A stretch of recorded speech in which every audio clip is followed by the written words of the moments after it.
BLS के बारे में सीखेंगे। BLS का फुल फॉर्म क्या होता है? Basic life support. Basic life support. अगर कभी भी हम सड़क पे जा रहे हैं, मॉल में जा रहे हैं, घूम रहे हैं, टहल रहे हैं, पार्क में, ऑफिस में, अगर किसी की भी दिल की गति रुकती है और वो अचेत अवस्था में आ जाता है और एकदम से धड़ाम से गिरता है, तो एक बहुत बड़ी संभावना बनेगी कि उसको कार्डियक अरेस्ट हुआ है और उसके दिल की गति रुक गई है। तो हमको उसको CPCR, कार्डियो पल्मोनरी रिससिटेशन करना होगा।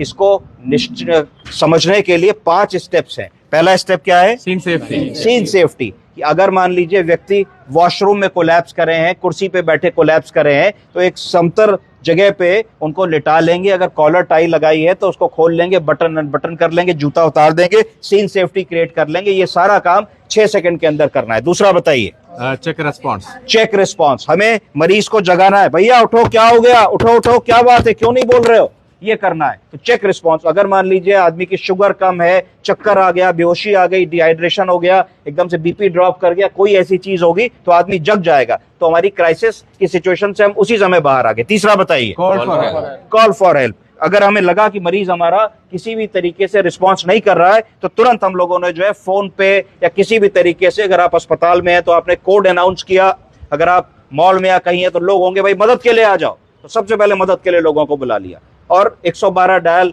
करा दिया, एम्बुलेंस के लिए फोन करा दिया, कॉल फॉर हेल्प कर दिया और 1-2 लोग को साथ बुला लिया। तीसरा बताइए? Check for carotid pulse. Check for carotid and respiration. तुरंत हम लोगों ने जो है कैरोटिड आर्टरी को फील करने की कोशिश करी, देखा कि अगर दिल चल रहा होगा तो सबसे बड़ी आर्टरी होती है, इसमें धड़कन आ रही होगी, धड़कन आ रही है कि नहीं आ रही है, और अगर आदमी सांस ले रहा होगा तो पेट ऊपर नीचे जा रहा होगा, तो रेस्पिरेशन हम डॉक्यूमेंट कर पा रहे हैं कि नहीं, ये सब 4-6 सेकंड के अंदर देख लेना है। और जैसे ही हमने देखा कि कैरोटिड पल्स नहीं मिल रही है, समझ जाए कि दिल नहीं चल रहा है, और अगर सांस ऊपर नीचे नहीं हो रही है तो समझ जाए कि एक्ट ऑफ रेस्पिरेशन नहीं हो रहा है, लंग्स हमारे काम नहीं कर रहे हैं। इसके बाद बताइए? Then start CPR। Then CPR। CPR का मतलब अगर कोई पल्स और रेस्पिरेशन नहीं है तो बिना सोचे जुट जाइए मरीज पे, क्योंकि उसके ब्रेन का डैमेज होना शुरू हो गया, ब्रेन की मृत्यु होनी शुरू हो गई है।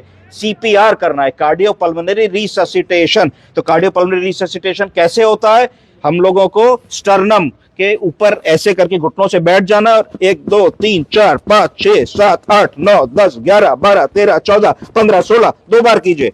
15 के बाद 2 बार सांस दी, फिर 1 2 3 4 5 6 7 8 9 10 11 12 13 14 15 2 बार सांस दीजिए।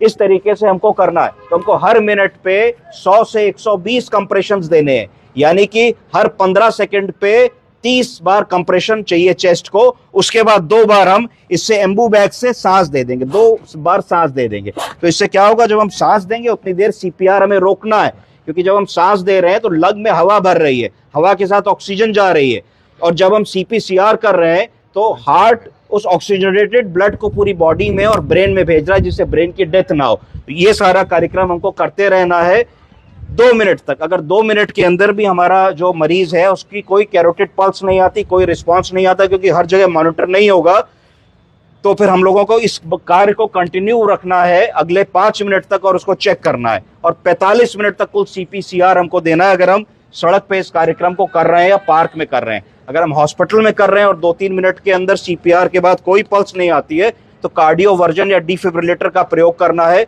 और 150 जूल से हमको शुरू करना है, और 150 जूल्स का शॉक देने के बाद देखना है रिथम आई कि नहीं आई, वरना फिर CPCR और कार्डियो वर्जन करते रहना है जब तक कि कॉल फॉर हेल्प के साथ और लोग ना आ जाएं और आपको एक निश्चित आगे की प्रक्रिया ना शुरू हो जाए। इसको कहते हैं BLS। क्या कहते हैं? इतना हम सबको आना चाहिए। ठीक है, थैंक यू।